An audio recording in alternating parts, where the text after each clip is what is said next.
Hey there! So today we're diving into a tool that is so powerful it can make a line of poetry completely unforgettable. It's called repetition.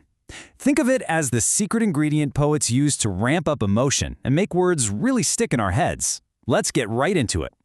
First, let me ask you something. You know how some song lyrics or lines from a poem just get stuck in your head? You find yourself humming them, quoting them. You just can't shake them. Well, the answer, more often than not, is the really clever use of repetition.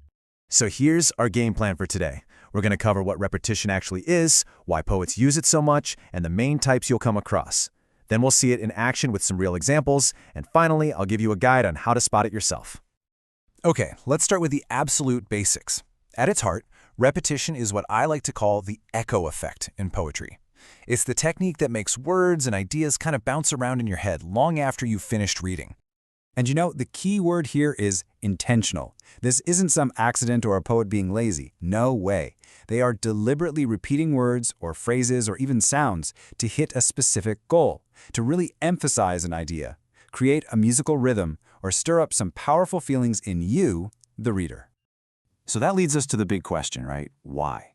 Why do poets repeat themselves? I promise you, it's not because they've run out of words. It is a very deliberate choice, a super powerful technique they use to shape how we experience the poem. I mean, just look at all the things it can do. Repetition is incredibly versatile. It can hammer home a key idea, give a poem a beautiful song-like quality, or build up this intense wave of emotion. It's basically the poet's way of grabbing you by the shoulders and saying, hey, pay attention to this part. All right, let's open up the Poet's Toolkit and take a look at the different forms repetition can actually take. There are a few key types you are going to see all the time, and we'll start with the most direct one.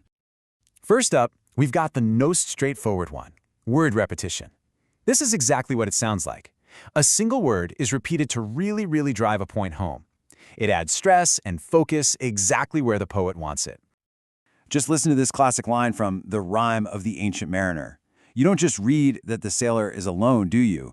You feel that crushing, absolute isolation because the word alone just keeps coming back at you. It is so much more powerful than saying it just once. Next up in the toolkit is phrase repetition. Now here, the poet takes it up a notch by repeating an entire group of words. And this is a fantastic way to make a central idea or a memory just completely unforgettable. This quote from Elie Wiesel's Night is a perfect and devastating example. That phrase, never shall I forget, it acts like a drumbeat of trauma. It sears the memory into your mind just as it was seared into the author's. The repetition gives it this immense weight and seriousness. Then we have the repetition of an entire line, which we often call a refrain. You see this all the time in songs and ballads, right? A refrain works like a chorus. It anchors the poem and gives it this really memorable, almost cyclical structure. And finally, there's sound repetition. Now this one's a little more subtle. It's closely linked to other poetic devices you might know, like alliteration and consonance. By repeating certain sounds, a poet can really boost the poem's musical quality, making it more pleasing to listen to and creating a very specific mood. All right, theory is great, but let's see how this actually works in the wild. We're going to look at some real examples from poems that a lot of you are probably studying in school right now. So check this out. This table shows us exactly how the type of repetition creates a very specific effect. In Amanda, repeating the name over and over again perfectly mimics that feeling of constant nagging. In Daffodils, that repeated gazed really emphasizes a deep, long-lasting sense of wonder. And look at the heart of the tree. That refrain unifies the whole poem. And in Half Past Two, repeating that capitalized phrase, something very wrong, just perfectly captures a child's overwhelming sense of fear. See how it works? So you now know what it is and why it's used. The next step is turning you into a repetition detective. Here are some super simple tricks to help you spot it in pretty much any poem you read. Okay, think of this as your personal checklist.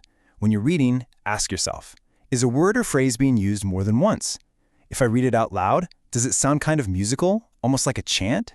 Does the repetition seem to be highlighting a really strong emotion, like joy or fear? Are whole lines popping up again at the end of stanzas? If you can tick any of these boxes, you have almost certainly found repetition at work. And hey, if you're ever in an exam and you need a quick win, this is it. Seriously, if you see something, a word, a phrase, a line being repeated to strengthen a point or create a rhythm, you can confidently call it out as repetition. It's one of the easiest devices to spot and honestly one of the most effective to analyze.